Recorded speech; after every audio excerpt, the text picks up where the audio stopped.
오늘 하루 놓치면 아쉬운 뉴스 전해드리는 더하기 뉴스 시간입니다. 정치부 김미선 기자와 함께합니다. 안녕하세요. 안녕하세요. 자, 더하기 뉴스 첫 번째 키워드 보겠습니다. 이모 대면 공포증? 특검에다가 최순실 씨, 이모 최순실 씨의 태블릿 PC를 제출한 장시호 씨 얘기군요. 네, 그렇습니다. 장 씨가 이모 최순실에 대한 대면 공포증 때문에 구치소에서 변호인 접견도 제대로 못하고 있다는 소식입니다. 장 씨와 최 씨는 각각 서울구치소 독방에 수감돼 있는데요. 최근 최순실 씨가 변호사 접견실에서 이경재 변호사를 만나는 횟수가 부쩍 잦아졌다고 합니다. 장 씨의 한 지인은 이 같은 이유로 장시호 씨가 접견실을 나섰다가 이모와 마주칠 것이 두려워서 거의 변호인을 만나지 못한다고 한 언론을 통해서 밝혔습니다. 장 씨 변호인이 장 씨를 만나기가 어려워서 조사를 다음 공판 기일인 1월 17일 이후에 받겠다고 밝힐 정도라는 겁니다. 아니 근데 서울구치소 변호사 접견실은 독립된 공간이 아닌가 보죠? 맞습니다. 독립된 공간이 맞습니다. 변호사와 수감자가 함께 들어가서 자유롭게 대화를 할 수 있는 독립적인 공간이지만 사방이 유리로 되어 있습니다. 그러니까 옆방에 있는 사람 그리고 지나다니면서 안에 들어있는 사람을 훤히 볼 수 있다는 겁니다. 또 독방에서 접견실로 이동하는 과정에 이모와 맞닥뜨리게 될 가능성도 있는 겁니다. 아무래도 조카가 배신을 했다라고 생각을 할 테니까 이 최 씨의 평소의 성격상 사실상 가만히 있지는 않을 것 같은데 지금 최 씨 분위기는 어떻습니까? 최 씨는 앞서 정유라 씨가 그 모든 게 다 엄마 탓이라고 할 때는 침묵을 했는데요. 이번에는 격노했다고 합니다. 장시호에 대해 이게 또 어디서 이런 걸 만들어 와서 덤터기를 씌우려 하느냐, 뒤에서 온갖 짓을 다 한다고 변호사에게 말한 것으로 전해집니다. 청문회에 출석했을 당시 장시호 씨 모습 보니까 상당히 당돌했는데 그런데도 불구하고 이모를 상당히 무서워한다. 네, 한번 지켜봐야 되겠습니다. 자, 두 번째 키워드 볼까요? 점심 때 TV 봤다. 세월호 참사 당일 이 사고를 점심을 먹으면서 TV를 봤다 박근혜 대통령이. 한 언론이 오후에 보도를 한 내용인데 이게 사실이라면 굉장히 이제 파급력이 큰 기사가 됩니다. 한 언론이 박근혜 대통령 측 관계자가 대통령이 점심 무렵 TV를 통해서 이 상황을 봤다고 측근들에게 밝혔다. 이렇게 보도를 했습니다.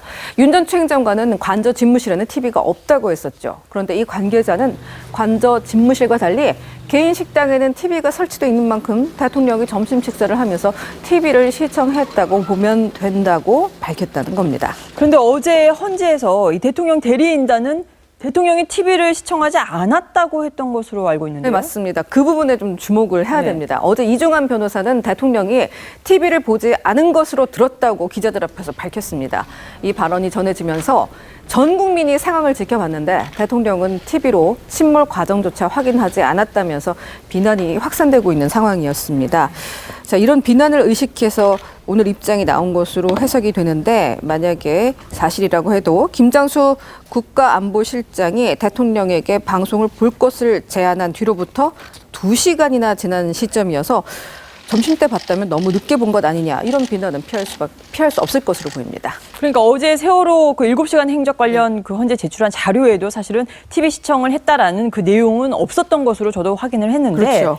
자, 그때 그러면 대통령이 점심 식사를 하면서 TV를 봤을 때 당시에 세월호 사고의 그 피해 상황은 어땠습니까? 자, 그 식사 시간은 청와대 보고 기록 등을 보면요. 12시 10분에서 50분 사이로 추정이 됩니다. 당시에 박근혜 대통령에게는 179명이 구조됐고 1명 사망이 확인됐다는 보도가 전해졌습니다. 그런데 이 당시 구조 현장의 TV 속보를 보고도 오후 5시가 돼서야 중대본에 갔냐 이런 논란은 여전합니다.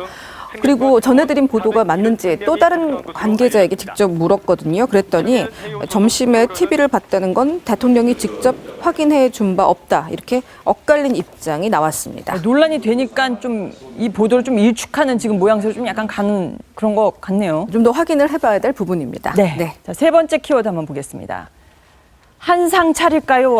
고구마와 사이다 모습이 있는데 이거 어디서 많이 본 거죠? 대선 주자들 얘기인 것 같아요. 네, 이게 요즘 유행입니다. 대선 주자들을 음식에 비유하는 게 참 유행입니다. 쉬운 표현이 대중의 주목을 끌다 보니까 너도 나도 뛰어들어서 대선 주자만으로 이렇게 한 상을 차릴 수 있을 정도입니다. 한번 차려볼까요? 네. 먼저 이재명 시장은 자신이 사이다 그리고 문재인 전 대표는 고구마다 좀 답답하다 이렇게 하면서 유행의 시작을 알렸죠. 네. 그리고 박원순 시장이 제일 빨리 자신은 김치다 이렇게 합류를 했고요.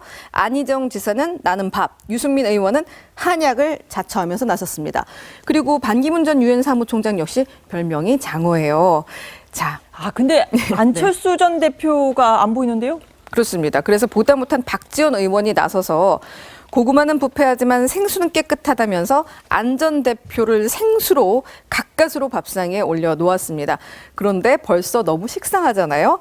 그렇죠. 유행을 선도했던 이재명 시장이 돌연 문재인 전 대표를 나무, 성장 멈춘 나무에 비유하면서 새로운 방법으로 직격탄을 날렸습니다. 그러니까 음식 비유도 이제 좀 식상하니까 좀 끝물이다. 뭐 이렇게 네. 좀 판단을 한 것 같은데 그런데 이렇게 한 상을 차려놔도 입맛 돋궈줄 그 반찬이 없다. 이렇게 하시는 분도 아직까지 사실 우리 국민 중에 있는 것 같습니다.